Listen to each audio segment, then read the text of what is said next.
한동중앙고등학교 학생들 오늘 6차시 함께하게 될 이상훈입니다. 자, 선생님이 녹화를 했는데 이 오디오가 잘 들어가지 않아서 다시 재녹화를 하다 보니까 아무래도 싱크가 잘 안 맞을 수가 있습니다. 자, 우리 지난 시간에 시각상과 촉각상 배웠었죠. 그리고서 우리 지난 5차시에 했던 내용을 다시 한번 더 정리를 해보겠습니다. 자, 시각상과 촉각상 우리가 총 1문단에서 7문단까지 정리를 했었고요. 그 내용들을 다시 한번 보도록 하겠습니다. 자, 싱크로율이 맞지 않더라도 여러분들 이해 부탁드립니다. 자, 일단 어떤 내용을 배웠는지 다시 한번 보도록 하겠습니다. 자, 첫 번째로 우리가 첫 번째 나왔던 내용이 두 가지 초상 갈래가 나왔었죠. 측면상과 정면상 두 가지가 나왔는데요. 측면상을 다른 이름으로는 우리는 프로필이라고 했었습니다.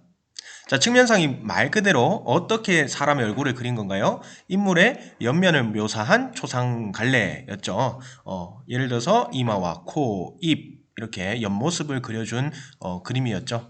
자, 어느 지역에서 서양에서 대표적인 초상갈래로 있었고 르네상스 시대 무렵 크게 발달했었다라고 얘기했었습니다.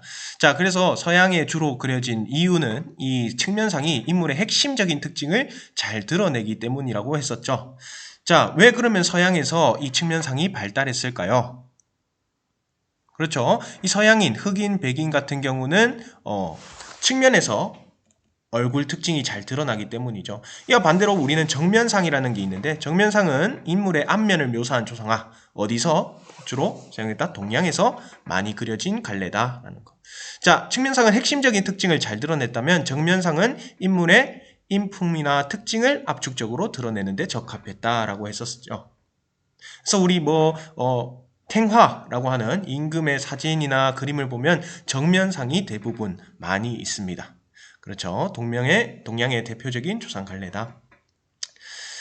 자, 이렇게 정면상과 측면상 두 갈래로 나뉜 이유는 무엇이었나요?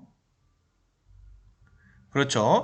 우리 인간은 두 개의 경쟁적인 대표적인 이미지가 있기 때문이죠. 자, 이쯤에서 선생님이 아마도 해부학적으로 서양인은 측면에서 얼굴 특징이 잘 드러난다고 설명하고 있는 것 같아요. 그렇죠. 서양인은 측면에서 얼굴 특징이 잘 드러나요. 왜? 코나 턱이나 입이나 이런 것들이 뚜렷뚜렷하게 이목구비가 뚜렷하게 튀어나와 있기 때문에 측면에서 얼굴 특징이 잘 드러나고 형태의 보치는 배치라고 했었죠. 배치에 훨씬 유리하다. 자, 그러면 이렇게 아까 말했듯이 측면상과 정면상으로 두 개로 초상갈래가 나뉘어진 이유는 자, 밑에 부분을 한번 보도록 하겠습니다. 이때 설명이 길었네요. 네, 오디오가 비면 안 되는데. 자, 이때 측면상과 정면상이 모두 발달한 이유는 우리가 인간이란 존재는 정면을 대표적인 이미지로 갖기도 하고 또 측면을 대표적인 이미지도 갖기도 하죠. 그래서 동서양 모두 발달한 것이 바로 부분 측면상이라는 것입니다. 부분 측면상은 무엇이죠? 정면의 이미지와 측면의 이미지가 모두 나타나는 것이 부분 측면상입니다. 이것은 동서양 공통적으로 발달한 초상 갈래다라는 겁니다. 자, 그렇죠. 인간은 두 개의 경쟁적인 대표적 이미지가 있다. 예를 들어서 다리나 얼굴 같은 경우는 측면 이미지가 대표적인 이미지가 되겠죠. 얼굴은 아까 봤듯이 측면상에서 핵심적인 특징이 잘 드러나죠. 눈, 코, 입.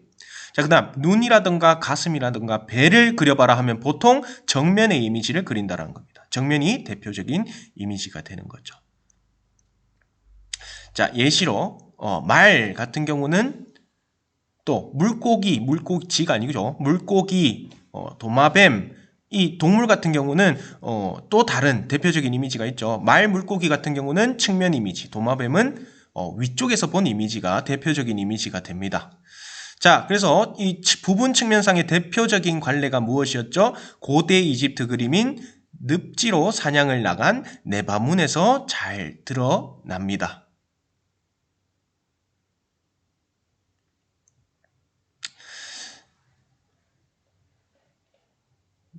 자, 근데 이 늪지로 사냥을 나간 네바문을 보면요. 그림이 약간 비정상적인, 비자연스러운 자세로 되어 있습니다.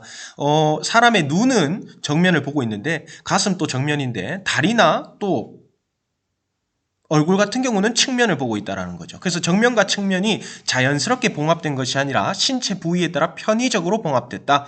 그래서 이 자세를 우리가 실제로 취하려고 하면 매우 어려울 거예요. 비자연스러운 자세가 나온다는 거죠. 그래서 뭐 또 원근 표현법에 따라서 가까운 것은 크게, 먼 것은 작게 그려야 되는데 그게 자연스러운데 그것이 아니라 모든 신체 부위를 실제 크기 그대로 그려냈다라는 점이 좀 특징이 있었죠. 자, 그 이유는 무엇일까요? 늪지로 사냥을 나간 네바문은 무덤 벽화입니다. 즉 누구를 위해서 그린 것? 죽은 사람을 위해서 그린 것이죠. 이 네바문이라는 주인공은 죽은 사람인 겁니다. 자, 그런데 고대 이집트인들은 내세라는 것을 믿었어요. 사후세계, 죽어서도 삶을 지속한다고 믿었다라는 거죠. 뒤에 나오겠지만 모두 다 그런 것이 아니라 일부 귀족이나 파라오 계층만 그렇다고 여긴 겁니다. 자, 그래서 이 무덤 벽화 속의 이 주인공이 사후 세계에서도 그림의 모습처럼 살아갈 것이라고 판단을 한 것이죠. 자, 그런데 만약에 그림 속의 인물의 모습이 실제 크기보다 작게 그려지거나 또는 자연스럽게 그려지기 때문에 어느 부분이 생략되거나 또는 겹쳐지면 그 사람은 사후세계에서 생략되거나 겹쳐진 상태로 계속 삶을 지속해야 되는 거죠. 자, 그래서 사후세계에서 그림의 모습처럼 살아가기 위해서 실제 크기와 똑같이 그렸다라는 겁니다. 또 대표적인 이미지로 그려놨다라는 거죠. 자, 그래서 특정 부위가 작게 그려지거나 가려지면 사후세계에선 소위 말해서 병신으로 살아가야 되는 거죠. 따라서 모든 신체 부위가 잘 보이도록 동일한 크기, 실제와 동일한 크기, 또 측면이면 측면, 정면이면 정면, 그 신체 부위에 따라 대표적인 이미지로 상세하게 그렸다는 거죠. 비록 자세는 비자연스러워 보이지만 그것이 훨씬 뚜렷하게 어떤 신체 부위를 드러내는데 적합했다라는 거죠. 자, 우리 지난 시간에 배운 내용이 이것이었고요. 그러면 우리 교과서 페이지 지난 시간에 했던 부분부터 다시 한번 더 나가보도록 하겠습니다. 교과서 페이지가 39쪽이죠. 여러분들 39쪽에 한번 펴고 잠깐만 대기해 줍니다. 이때 선생님이 엄청 많이 설명을 한 것 같아요. 자, 그러면 39페이지 가보도록 하겠습니다. 자, 읽어보도록 할게요. 자, 고대 이집트인들에게 이 신체 일부를 작게 그려놓는 것은 이처럼 원근에 따른 불가피한 시각적 표현이 아니라 우리는 지금 원근법이니까 자연스럽게 그리려면 작게 그려질 수 없다는 걸 알아요. 하지만 이집트인들은 그렇게 생각하지 않았다는 거죠. 실제 크기를 줄여버리는 것으로 느껴졌다라는 겁니다. 다시 말하면 사후세계 때 이 사람의 신체 부위가 작아지는 거예요. 실제로. 그렇게 생각을 한 거죠. 그것은 불균형이요 파괴였다. 그들의 그림은 기본적으로 시각상이 아니라 촉각상의 토대를 둔 것이었기 때문이다. 자, 드디어 핵심 키워드 나왔죠. 시각상과 촉각상이라는 개념. 그러면 그 개념에 대한 설명이 밑에 쪽에 나오게 되겠죠. 자, 그러면 촉각상이 무엇이고 시각상이 무엇일까? 우리 부제에도 드러나지만 한번 읽어보도록 하겠습니다. 자, 첫 번째로 촉각상이란 무엇이다? 촉각적 경험이 가져다주는 이미지다. 촉각은 우리 피부로 느껴지는 것이죠. 자, 이를테면 동일한 종류의 사물이 앞뒤로 떨어져 있어 한 지점에서 볼 때 크기가 달라 보여도 만져보면 같듯 사물의 객관적이나 형태나 모양에 대한 인식을 상으로 나타낸 것이다. 이게 무슨 말이냐면 여러분들 의자가 가까이 있으면 크게 보이죠. 멀리 있으면 또 작게 보일 거예요. 책상 뒤에 있으면 책상에 가려져서 일부분이 생략되겠죠. 다시 말하면 원근법이라는 게 그림에 적용되는데 이것이 아니라 그냥 우리가 알고 있는 원래 의자의 크기와 모양 이것을 상으로 나타낸 거죠. 더 쉽게 말하면 여러분들한테 의자를 보여주지 않고 의자를 그려봐라고 하는 거예요. 여러분들이 아는 대로 그리는 것. 이것이 촉각상이 되는 것입니다. 자, 그럼 시각상은 무엇이냐? 시각상은 시각적 경험이 가져다주는 이미지다. 같은 사물도 보는 위치에 따라 더 크거나 작아 보이듯 주체가 본 그대로의 상을 나타낸 것이다. 자, 다시 말하면 반대로 촉각상과 반대 개념입니다. 원근법을 적용해서 자연스러운 모습으로 그리는 게 시각상이 되겠죠. 그래서 가까이 있는 것은 크게, 멀리 있는 것은 작게 그려지는 겁니다. 가려져 있으면 가려진 그대로 그리는 게 시각상이 되겠죠.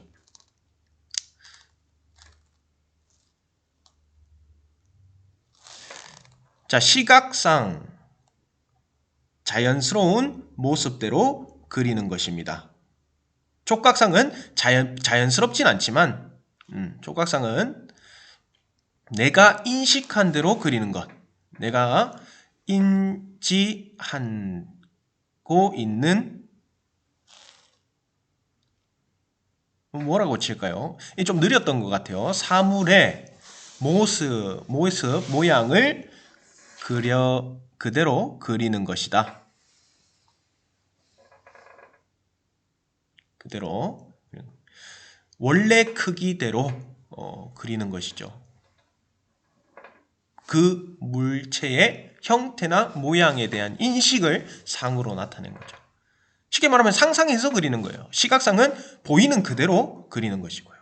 자, 그런 까닭에 시각적으로 어떻게 보이느냐 보다 실제 그 형태나 모양을 더 중시한 이집트 벽화는 시각상보다 촉각상을 더 중시한 그림이죠. 왜? 그러니까 정면과 측면이 비자연스러운 방식대로 봉합된 거예요. 내가 알고 있는 눈은 정면이야. 내가 알고 있는 다리는 측면이 대표적인 이미지야. 이렇게 해서 봉합시킨 거니까요. 물론 그 이유는 그 대상이 계속 지속적으로 사후세계에서 살아갈 수 있도록, 정상적으로 살아갈 수 있도록 하기 위해서였죠. 자, 원근법적 표현에 익숙한 오늘의 시각에서 보자면 이처럼 시각상보다 촉각상에 치중하여 그린 이집트인들의 표현이 어색하게 느껴질 수밖에 없죠. 왜 이렇게 사람을 비정상적인 자세로 그려놨을까? 왜 멀리 있는 건 작게 안 그렸을까? 하지만 일반적으로 사람들은 이미지를 표현할 때 촉각상에 기초한 형태의 이해를 강하게 드러난다. 그 조건은 원근법적으로 표현하는 훈련을 받지 않았다면 말이다. 자, 이게 무슨 말일까요? 이거는 촉각상에 기초한 형태의 이해를 강하게 드러낸다는 건 우리가 애한테 그림을 그려보라고 하면 되는 거죠. 엄마나 아빠나 형이나 누나를 그려보라고 하면 가족들을 그렸을 때 사람의 모양이 다 똑같아요. 왜? 그 아기가 생각하는 사람의 형태대로 그리는 거죠. 형은 아무래도 뭐 엄마보다 눈이 더 클 수도 있고 코가 작을 수도 있고 또 키가 작을 수도 있는데 그게 아니라 다 비슷비슷하게 그린다는 거죠. 그래서 사람은 아직 원근법이란 걸 배우기 전에는 촉각상에 기초한 형태를 가장 먼저 그림에 적용한다라는 겁니다. 자, 그래서 예를 보면은 우리나라 미나 책거리 그림을 한번 보도록 하겠습니다. 39쪽에 여러분들 나와 있는데요. 자, 여기서 선생님이 설명이 조금 길었던 것 같습니다. 자, 우리 미나의 책거리 그림을 보면요. 자, 39쪽 한번 보도록 할까요? 자, 그림이 있습니다. 여기에 안경도 있고, 책도 있고, 가지도 있고, 선인장도 있고, 향로 뭐 같은 것도 있고, 붓, 머루, 벼루죠. 벼루, 먹 이런 것들도 있습니다. 자, 그런데 모양을 한번 보세요. 수박 모양이 뭔가 멀리 있고 뒤에 있고 원근법을 전혀 적용한 것 같지가 않죠. 그냥 사물의 원래 실제 크기를 그대로 그림에 그려놓은 것 같습니다. 자, 보면 뒤에는 또 뭐 원단 같은 거, 천 같은 것도 있는데요. 이런 것들도 모두 작게 그려져 있죠. 가지보다 비정상적인 크기로 그려져 있다는 겁니다. 자, 이 책거리 같은 그림은 뭐에 기초해서 그린 걸까요? 시각상일까? 촉각상일까? 그렇죠. 보이는 그대로가 아니라 내가 아는, 인식하는 그대로를 그린 촉각상의 기초를 둔 그림이라고 볼 수 있겠죠. 여러분들 이해가 됩니까? 이 가지를 한번 보세요. 가지를 보면 앞에 있는 책보다 뒤에 있는 가지가 더 크거나 동일한 크기로 보입니다. 여기 뭐 만두도 마찬가지고 여기 연필 같은 경우도 뭐 조각상 같은 저 사자인지 코끼리인지 이거보다도 연필이 더 크게 그려져 있습니다. 그러니까 이 개별 사물의 원래적인 형태, 원래의 형태에 초점을 두고 그림을 그렸다라는 겁니다. 자, 보면 책장이나 탁자의 앞부분과 뒷부분의 길이가 같은 경우가 많다. 원래는 뒷부분이 더 짧아야겠죠. 자, 그 다음 건물을 그린 그림도 마찬가지다. 보이는 대로 그린다면 뒷부분의 길이가 짧게 그려져야 되겠죠. 원근법을 적용해야 되니까. 그런데 하지만 그렇지 않은 경우가 더 많았다라는 거죠. 자, 이런 사례는 사람이 사는 곳이면 어디든 쉽게 볼 수 있는 현상이다. 그러나 세모치가요. 그러나 고대 그리스와 르네상스 시대 유럽에서 철저히 시각적 경험에만 의존하여 대상을 묘사하는 특수한 현상이 나타났다. 원래는 촉각상이 베이스였지만 기본이었지만 고대 그리스와 르네상스 시대라는 특수한 시대에서는 이 시각상을 좀 더 존중하는 현상이 일어났다라는 거죠. 그리고 이런 시각적 사실상이 서양 미술의 고유한 표현 특성이 되었다라는 거죠. 그러다가 특정한 시기에 시각상 사실적 재현이 더 중요하게 된 시기가 등장했다라는 얘기가 되겠죠. 이로부터 우리는 보이는 것을 재현하는 것 이전에 아는 것을 전달하는 데 미술의 1차적인 기능이 있음을 알 수 있다. 자, 아는 것을 전달한다. 무슨 상? 촉각상이 되겠죠. 촉각상이 훨씬 더 미술의 1차적인 기능이 있다라는 거예요. 왜? 원근법을 우리가 배우지 않았다면 사람들이 그림을 그리면 대부분 다 촉각상에 기초한 형태를 그리게 된다는 거죠. 자, 말이나 글처럼 말이다. 이는 완벽한 시각적 사실상을 표현하는 것이 오직 유럽에서 그리고 특정한 시기에만 발달했으며 나아가 현대에서는 추상화 등이 나타나 그 전통마저 무너져 내렸는가에 대한 답이 된다. 자, 그래서 이 특정한 시각상이 등장한 것도 특정한 시기에만 등장했다라는 거죠. 원래는 우리가 촉각상의 기초에서 그렸지만 시각장으로 패러다임이 바뀌고 또 추상화 같은 것들은 뭐예요? 우리가 시각이 추상적인 개념들을 그림으로 표현한 것들이죠. 이것도 마찬가지 촉각상이 된 겁니다. 그러면 촉각상, 시각상, 촉각상 이런 식으로 시대적 변화에 따라 그 패러다임이 바뀌었다라는 겁니다. 이 시각상의 전통마저 무너져 내렸다라는 거죠. 자, 계속 읽어볼게요. 미술의 보다 보편적인 기능은 시각적 사실의 재현이 아니라 시각상이 아니라 세계에 대한 암과 이해의 느낌을 전달하는 데 있다. 자, 그래서 이 시각상만이 그림이 아니다라는 거죠. 미술의 보편적인 기능은 이 세계에 대한 암과 이해를 전달하는 데 있다라는 거죠. 시각상보다. 자, 세계에 대한 암과 이해의 느낌을 전달하는 것은 촉각상에 해당하겠죠.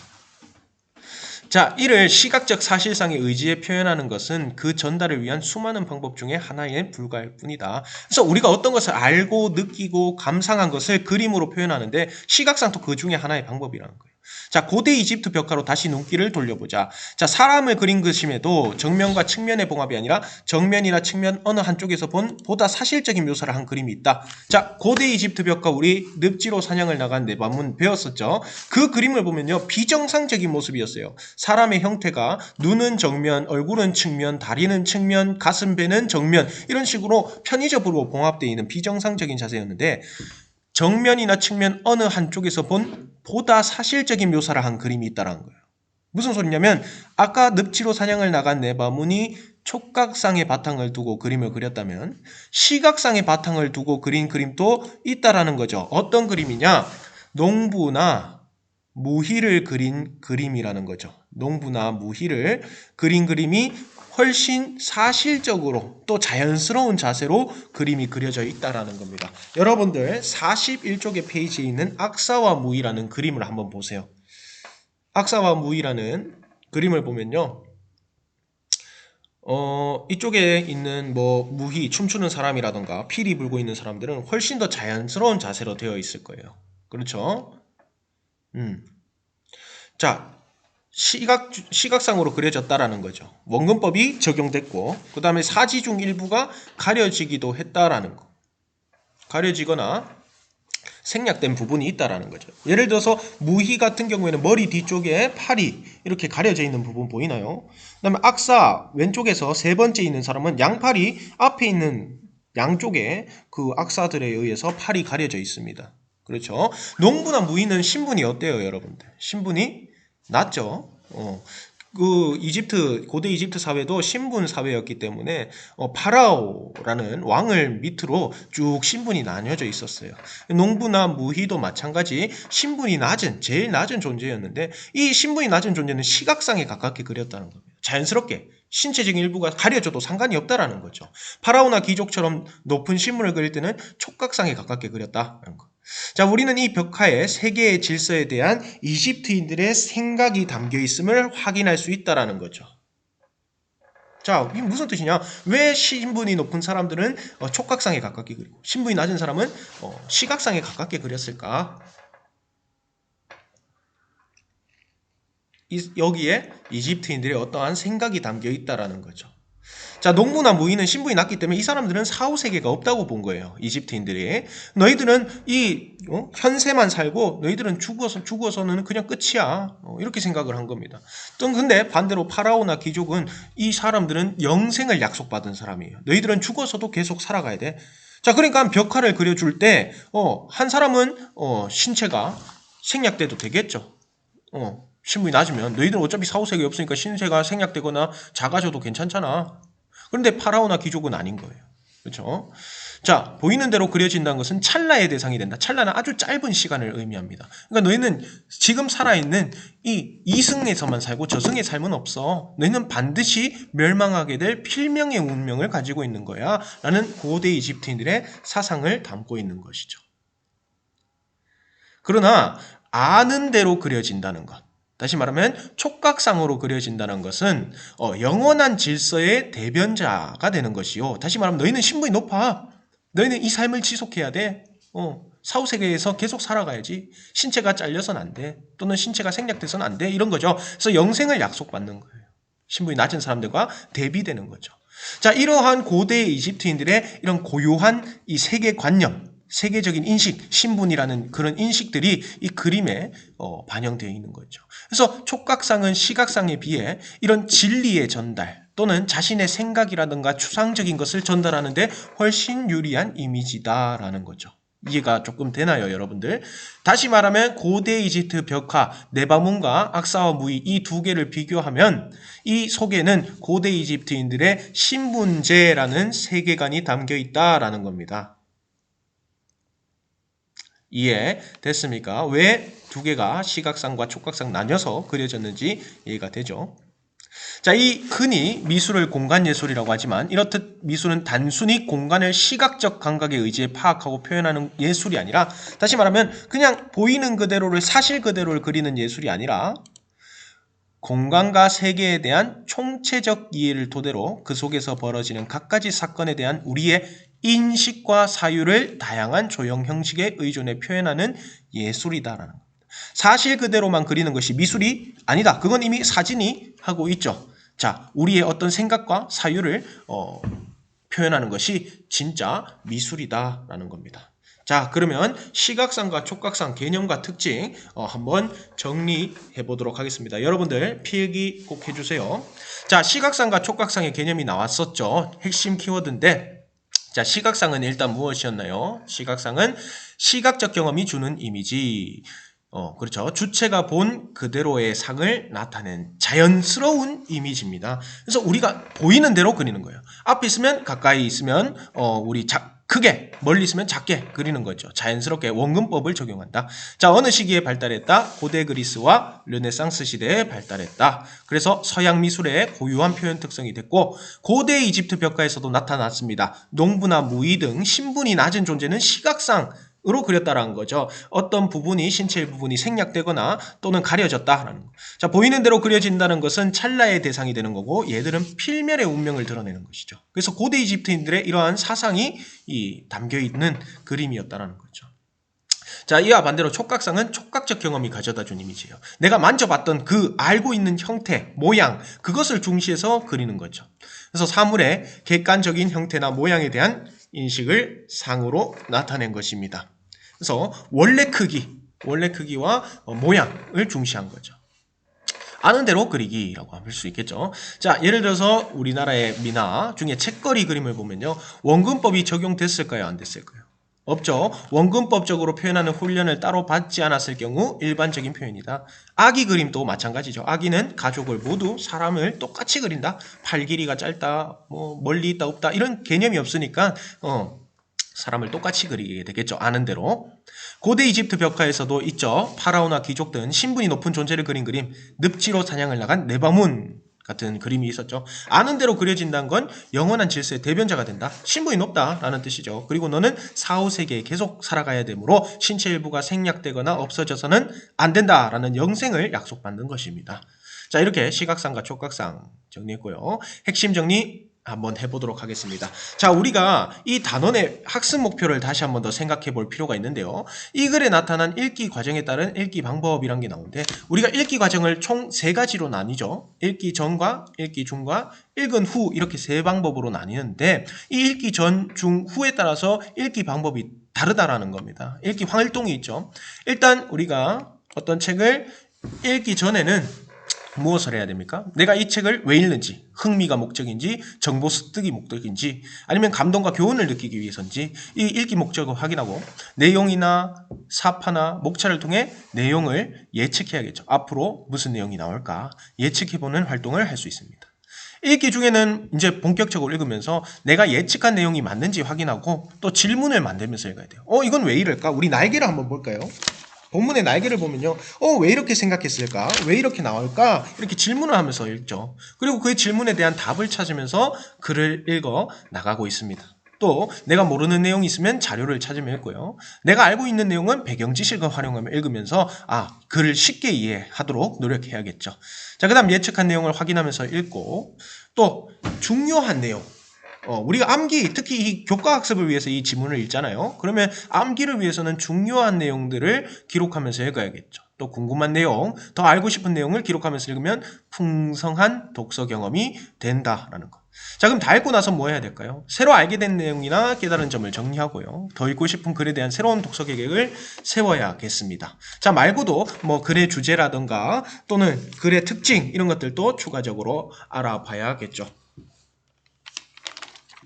자, 그러면은 우리 강의 오늘 여기까지 하기 전에 자, 이 학생이 읽은 후 활동을 어떤 것을 했는지 한번 볼까요? 자, 읽은 후 활동을 보면요. 미술을 단순히 시각적 감각으로 파악한 대상을 표현하는 예술이라 생각했는데 이 글을 읽고 나니 미술이 공간과 세계에 대한 총체적 이해를 바탕으로 우리 인식과 사유를 표현하는 예술임을 깨달았어. 자, 마지막 단락에 대한 내용이죠. 내가 새롭게 깨달은 내용. 하겠죠. 앞으로 그림을 볼 때 시각상과 촉각상의 관점에서 감상할 수 있겠어. 우리 시각상과 촉각상 배웠죠. 이건 사실과 똑같이 그려졌는가? 아니면 작가가 아는 대로 그린 것인가? 자, 이 글이 실린 책에 다른 글 또 읽어보고 새로운 독서 계획을 세우고 있습니다. 그림을 보는 악목을 더 키우고 싶어. 자, 이렇게 자신이 읽고 난 독후 활동을 또 할 수가 있더라는 겁니다. 자, 오늘 강의는 여기까지 마치겠습니다. 다음 7차 시에 우리 배웠던 전체적인 총 정리를 하고 마치도록 하겠습니다. 감사합니다.